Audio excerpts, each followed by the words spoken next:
Mr. Hitchcock, why do you always make mystery films?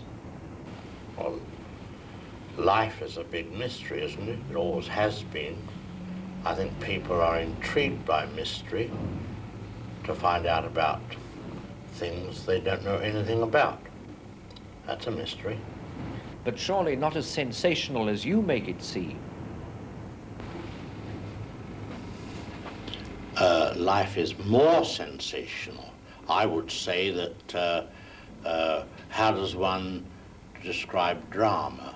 Drama is life with the dull bits cut out. Do you regard the mystery, the form of mystery, in a film, as a kind of escape for yourself in any way? An escape possibly from your own fears? Well, it might have started that way. I suppose it must have all started when I was in my mother's arms at the age of 6 months. And she said to me, "Boo," and scared the something out of me, you know. Can you remember any specific instance when you were frightened as a child? Well, I have a vague recollection of being scared by a policeman.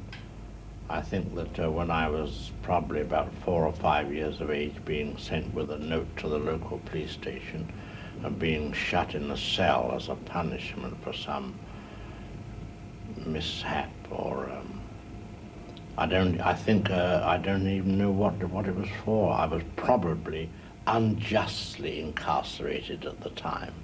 But you see, the psychiatrist will always tell you, if you have a fear that is rooted in you and comes from something in your childhood, the moment you can go back to it and release it, all is well. It doesn't apply to me. I'm still scared of policemen. Would you say you were a very timid man? Utterly timid. I'm scared of everything. Is there one rule above all others which is indispensable to a director who wants to frighten an audience?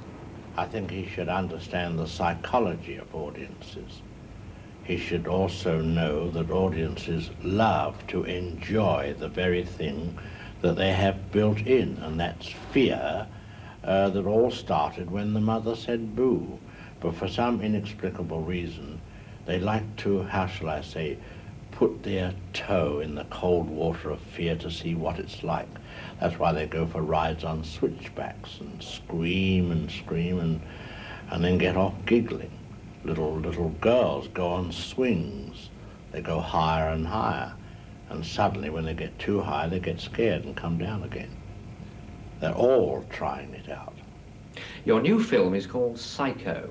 Mm-hmm. Can you tell me something about it? Well, Psycho is my first attempt at a shocker. In other words, it has in its content certain episodes which do shock.